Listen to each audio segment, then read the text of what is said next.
મિત્રો આપ સર્વેનું હાર્દિક સ્વાગત છે આપણી યુટ્યુબ ચેનલ ગુરુ જ્ઞાન શાળાની અંદર। વિદ્યાર્થી મિત્રો આજના આ વિડીયોની અંદર આજે આપણે ધોરણ 12 વિષય ગુજરાતી વિષયની અંદર જે તમારી બોર્ડ પરીક્ષા 2025 છે એની અંદર વિભાગ એ જે મિત્રો છે તમારો પદ્ય વિભાગ એ વિભાગના આજે આપણે મોસ્ટ આઈએમપી પ્રશ્નો જોવાના છીએ અને તેનું હેતુલક્ષી સોલ્યુશન પણ કરીશું। તો વિડીયોને તમારે છેલ્લે સુધી સ્કીપ કર્યા વગર જોવાનો છે। જો મિત્રો તમારે બોર્ડની પરીક્ષા પહેલાં જો તમે આ વિડીયો અચૂકથી જોઈ લીધો તો તમારે વિભાગ એમાં 20માંથી 15+ ગુણનું આમાંથી પૂછાવાની શક્યતા છે। તો મિત્રો વિડીયો અવશ્યથી જોજો અને વિભાગ બી સી ડી અને ઈના પણ વિડીયો તમે જોજો।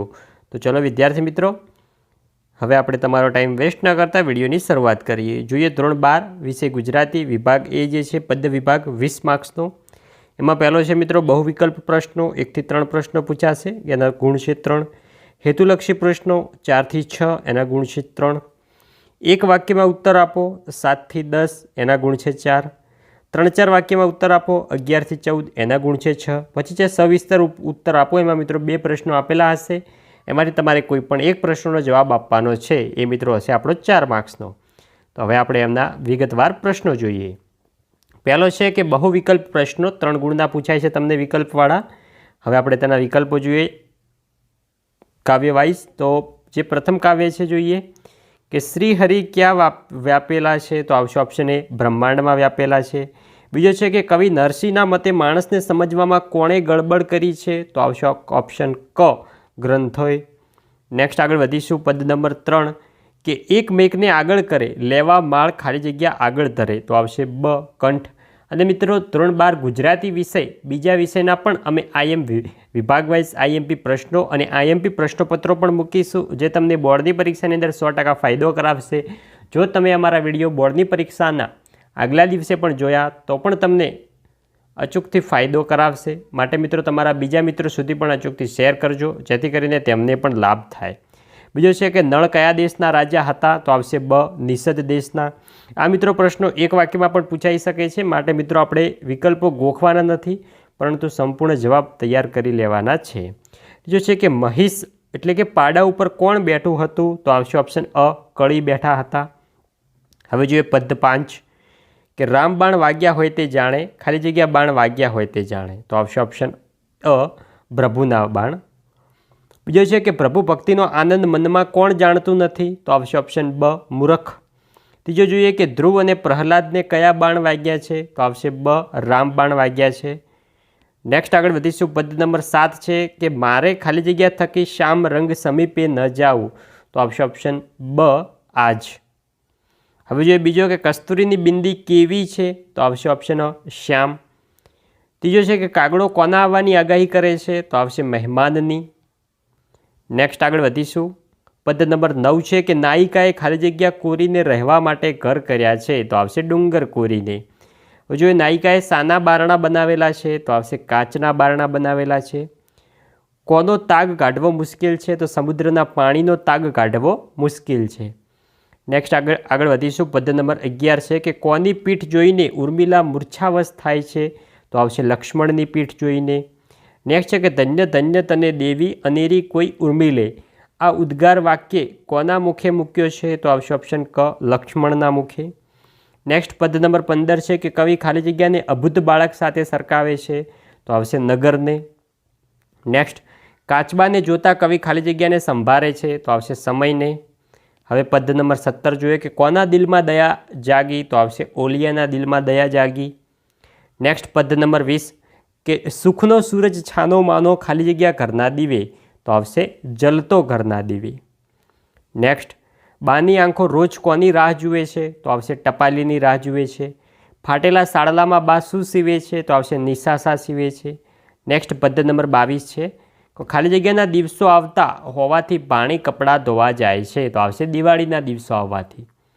નેક્સ્ટ આગળ વધીશું, આગળ છે બીજો ખાલી જગ્યા વિનાની હું કેટલે આંબુ, તો આવશે બ કોળી। નેક્સ્ટ હવે જોઈએ મિત્રો બીજો છે હેતુલક્ષી પ્રશ્નોના જવાબ આપવાના છે, એ મિત્રો કુલ ગુણ 3 માર્ક્સમાં આપણને પૂછાય છે। તો તમને આપેલું હશે કે નીચેના હેતુલક્ષી પ્રશ્નોના માગ્યા પ્રમાણે ઉત્તર લખો। 3 પ્રશ્નો આપેલા હશે, એના 3 માર્ક્સ હશે।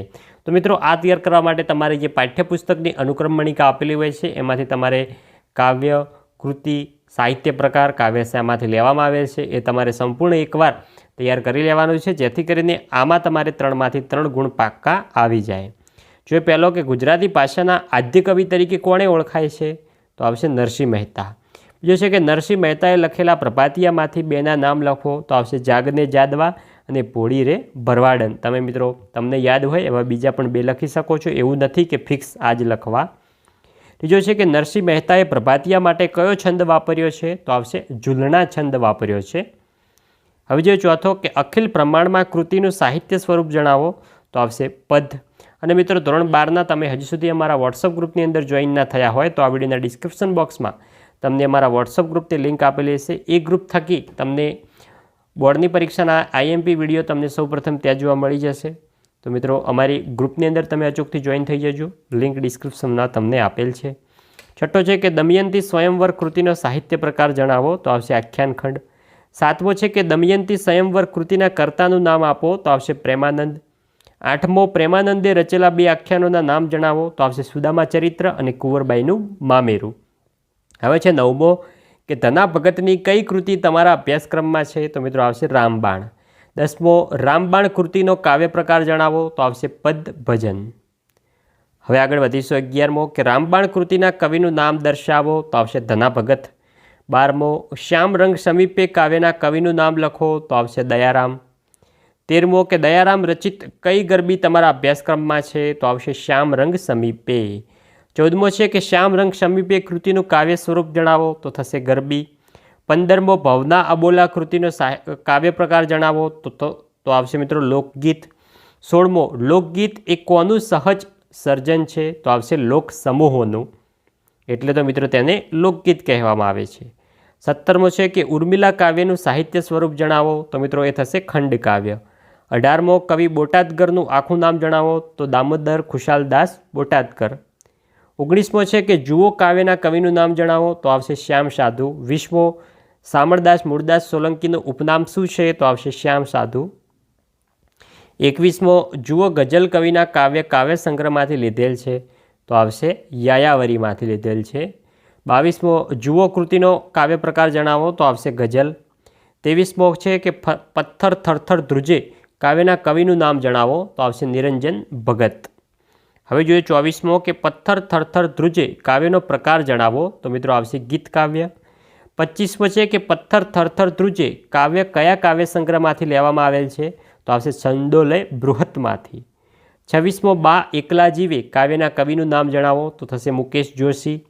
27મો બા એકલા જીવે કાવ્યનો પ્રકાર જણાવો, તો થશે ગીત કાવ્ય. 28 કે ભાણી કાવ્યના કવિનું નામ જણાવો, તો થશે ઇન્દુલાલ ગાંધી. 29 ભાણી કાવ્ય કવિના કયા કાવ્ય સંગ્રહમાંથી લેવામાં આવેલ છે, તો આવશે ગોરસી કાવ્ય સંગ્રહમાંથી.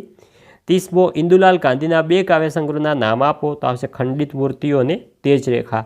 જો મિત્રો તમે આ 30 સંપૂર્ણ એકવાર જોઈ લીધા, તૈયાર કરી લીધા પ્રશ્નો, તો મિત્રો આમાંથી 2 પ્રશ્નો આવવાની શક્યતા રહેલી છે. 2થી મિત્રો 3 પણ આવી શકે છે.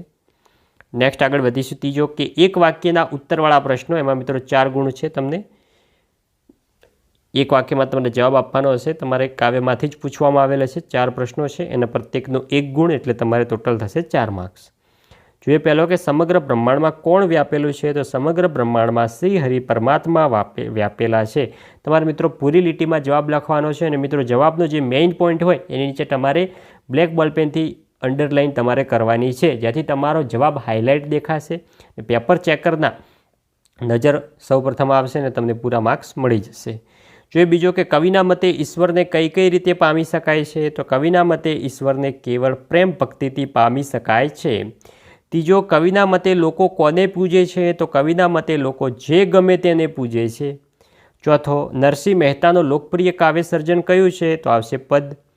5મો નળ કયા દેશના રાજા હતા, તો નળ નિષદ દેશના રાજા હતા. તો મિત્રો જે સૌપ્રથમ આપણે વિકલ્પો જોયા, એ વિકલ્પો મિત્રો એક વાક્યમાં પણ પૂછાઈ શકે છે, ને એક વાક્યના જે પ્રશ્નો છે એ મિત્રો વિકલ્પોમાં પણ પૂછાઈ શકે છે. છઠ્ઠો છે કે સ્વર્ગમાંથી કયા કયા દેવો સ્વયંવરમાં આવ્યા હતા, તો ઇન્દ્ર રાજા, વરુણદેવ, અગ્નિદેવ, યમરાજ એમ 4 દેવો આવ્યા હતા. 7મો દમયંતીની સખીએ તેને શી સલાહ આપી, તો નળ પાછળ ઘેલી થયા વિના બીજા કોઈ સ્વરૂપવાનને વરી જવા સલાહ આપી. 8મો, નળ રાજાને અશ્વમંત્ર કોણે આપ્યો હતો? તો આવશે ઇન્દ્ર રાજાએ. 9મો, વીરસેન કોના પિતા હતા? તો આવશે નળ રાજાના પિતા હતા. 10મો છે કે રામબાણ શબ્દનો અર્થ સમજાવો. તો પ્રભુની ભક્તિરૂપી બાણ જે ભક્તને પ્રભુની ભક્તિમાં લીન કરી દે. 11મો છે કે રામબાણ કોને કોને વાગ્યા છે? તો ધ્રુવ અને પ્રહલાદને વાગ્યા છે. નેક્સ્ટ 12મો કે પરમાત્માએ કોનો ઉદ્ધાર કર્યો છે? તો ધ્રુવ અને પ્રહલાદ જેવા સાચા ભક્તોનો ઉદ્ધાર કર્યો છે. પછી છે કે હરિ કયા રાજાનું મન હરવા આવ્યા હતા? તો હરિ મોરધ્વજ રાજાનું મન હરવા આવ્યા હતા. પછી છે ગોપી શો નિયમ લે છે? તો ગોપી શ્યામ રંગની નજીક ન જવાનો નિયમ લે છે. નેક્સ્ટ મિત્રો પ્રશ્નો તમે જોઈ શકો છો અને વિડીયો સ્ટોપ કરીને તમારે સંપૂર્ણ પ્રશ્નો એકવાર વાંચી લેવાના છે. જોઈ શકો છો એક વાક્યના સંપૂર્ણ પ્રશ્નો અને નીચે તેના જવાબો આપેલ છે, જે તમારે મિત્રો વિડીયો સ્ટોપ કરીને સમજીને એકવાર વાંચી લેવાના છે. તમે મિત્રો જ્યારે પણ તમારું ગુજરાતી વિષયનું પ્રશ્નપત્ર હોય ધોરણ 12નું બોર્ડનું, તમે સવારે ઉઠીને મિત્રો આ વિડીયો જોઈ લેશો તો તમને વિભાગ એ તમારે સારો એવો કવર થઈ જશે, સારું એવું તમારે રિવિઝન થઈ જશે. મેન પ્રશ્નો તમારી નજર નીચેથી જશે તો તમને પરીક્ષાની અંદર પ્રશ્નો પૂછાય તો તમે આસાનીથી આના જવાબો લખી શકશો. તો આ વિડીયો તમે 2-3 વાર જોજો એટલે તમને યાદ રહે અને તમારા બીજા મિત્રો સુધી પણ મિત્રો અચૂકથી શેર કરજો, જેથી કરીને તેમને પણ મિત્રો લાભ થાય અને તે પણ ધોરણ 12ની બોર્ડની પરીક્ષાની અંદર સારામાં સારા માર્ક્સ લાવી શકે. જોઈ શકો છો સંપૂર્ણ પ્રશ્નો છે અને તેના નીચે જવાબો આપેલા છે. હવે આપણે જોઈએ ચોથો કે 3-4 વાક્યના ઉત્તરવાળા પ્રશ્નો. કુલ ગુણ 6 છે મિત્રો એમાં. તો નીચેના પ્રશ્નોના 3-4 વાક્યમાં ઉત્તર લખો. એમાં મિત્રો તમે ચેપ્ટર વાઇઝ આઈએમપી પ્રશ્નો આપેલા હશે પણ તેમના જવાબો નહીં આપેલા હોય. તમારે પ્રશ્નો નોંધ કરીને પાછળથી તમે કોઈપણ પુસ્તકની મદદથી, કોઈપણ ગાઈડના મદદથી તમે આના જવાબો મેળવી શકો છો. અને તમને આના જવાબો જો ના મળે તો તમે મિત્રો અમારા વોટ્સઅપ ગ્રુપમાં જે અમારો ઓફિશિયલ નંબર આપેલ છે એ નંબર ઉપર તમે પ્રશ્ન અમને મૂકશો તો અમે તેમનો જવાબ તમને આપવાનો 100% પ્રયત્ન કરીશું. તો જોઈએ પદ 1ના આઈએમપી પ્રશ્નો કે પરમાત્મા પૃથ્વી પર કયા કયા સ્વરૂપે રહેલા છે. બીજો છે કે જ્ઞાન ગ્રંથો થકી કઈ ગડબડ થઈ છે. નેક્સ્ટ ત્રીજો, ચારે દેવોએ એકબીજાને સાસા સાપ આપ્યા, કળીએ નળમાં સી રીતે પ્રવેશ કર્યો. નેક્સ્ટ હવે જોઈએ 5માનો તો હરિ શા માટે આવ્યા, તેમણે શું જોયું. પછી છે કે મીરાબાઈ ઉપર રાણાજી શા માટે ક્રોધ કર્યો. નેક્સ્ટ આગળ વધીશું 7મો કે કવિને બધી કાળી વસ્તુઓમાં કપટનો ભાવ શા માટે જોવા મળે છે. પછી છે કે શ્યામ રંગની પાસે નહીં જવાનો નિયમ પોતે નહીં પાળી શકે એવું ગોપીને શા માટે લાગે છે.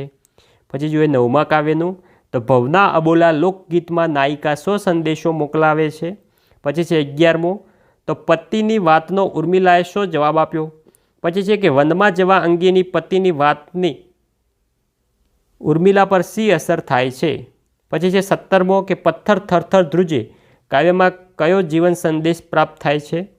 પછી બીજો છે કે ઓલિયાએ ગ્રામજનોને શું કહ્યું, તેનું શું પરિણામ આવ્યું. નેક્સ્ટ 20મો છે કે કવિ સબરીને કેમ સંભાળે છે. બીજો કે કાળરૂપી કુહાડીએ કેવી પરિસ્થિતિ સર્જી દીધી છે. નેક્સ્ટ હવે આપણે પદ 22 જોઈએ કે વસ્ત્ર વિનાની કેમ મોં લાતું, આ પંક્તિ પાછળનો કટાક્ષ સ્પષ્ટ કરો. બીજો છે કે કવિ ભાણીને રાંકની રાણી શા માટે કહે છે. નેક્સ્ટ આગળ વધીશું મિત્રો છે કે સવિસ્તર ઉત્તરવાળા પ્રશ્નો. એમાંથી મિત્રો 2 પ્રશ્નો આપેલા હશે, એમાંથી આપણે કોઈ પણ એક પ્રશ્નનો સાચો જવાબ આપવાનો છે. એ મિત્રો 4 ગુણનો હશે. તો નીચેના પ્રશ્નોના સવિસ્તર ઉત્તર આપો. એના હવે આપણે ચેપ્ટર વાઇઝ આઈએમપી જોઈએ. એમાં પહેલો ચેપ્ટર છે અખિલ બ્રહ્માંડમાં પદનો કેન્દ્રવર્તી વિચાર સ્પષ્ટ કરો. નેક્સ્ટ ત્રીજો છે એમાં જોઈએ પહેલો કે દેવોએ નળ અને દમયંતીને પ્રસન્ન થઈને કયા કયા વરદાન આપ્યા. તો મિત્રો આ વિભાગ વાઇઝ આઈએમપી પછી અમે એક મોડેલ પેપર પણ આપીશું. એ પેપર પણ તમે અચૂકથી જોજો. એ વિડીયો જોવા માટે અમારી ચેનલને અચૂકથી સબસ્ક્રાઈબ કરીને રાખજો. હવે જોઈએ 5મો કે રામબાણ કોને કોને વાગ્યા છે અને તેની શી અસરો થઈ છે. રામબાણ પદનો મર્મ તમારા શબ્દોમાં લખો. નેક્સ્ટ આગળ વધીશું 7મામાં કે શ્યામ રંગ સમીપે કાવ્યનો આસ્વાદ કરાવો. 9મો જોઈએ કે નાયિકાએ પતિને મનાવવા સાસા પ્રયત્નો કર્યા, તેનું શું પરિણામ આવે છે. હવે પદ 11 જોઈએ તો ઉર્મિલા કાવ્યના આધારે લક્ષ્મણનું ચરિત્ર ચિત્રણ કરો. 15મો જોઈએ કે જુઓ ગઝલનું સમગ્ર લક્ષી ભાવ દર્શન કરાવો. 17મામાં છે કે પથ્થર થરથર ધ્રુજે કાવ્યનું શીર્ષક ચર્ચો. નેક્સ્ટ હવે 20મો જોઈએ કે બાની વેદના તમારા શબ્દોમાં લખો. 22મો કે વાણીની કરુણ પરિસ્થિતિનું વર્ણન કરો. તો વિદ્યાર્થી મિત્રો, આ હતો આપણો ધોરણ 12માં ગુજરાતી વિષયનો વિભાગ એ માટેના અતિ મોસ્ટ એમપી પ્રશ્નો અને તેનું સોલ્યુશન. તો વિદ્યાર્થી મિત્રો, ધોરણ 12ની બોર્ડની પરીક્ષામાં 90+ ગુણ લાવવા માટે અમારા વિડીયો તમે રેગ્યુલર જોતા રહેજો. અને ધોરણ 12ની પરીક્ષામાં મોસ્ટ એમપી મોડલ પેપરોનું પણ સોલ્યુશન મળવા માટે અમારી ચેનલને અચૂકથી સબસ્ક્રાઈબ કરી દેજો. અને મિત્રો, બેસ્ટ ઓફ લક તમને તમારી પરીક્ષા માટે, અને થેન્ક યુ અમારો વિડીયો લાસ્ટ સુધી જોવા માટે. મળીશું આવનાર વિડીયો સાથે. ત્યાં સુધી આવજો. જય હિન્દ, જય ભારત.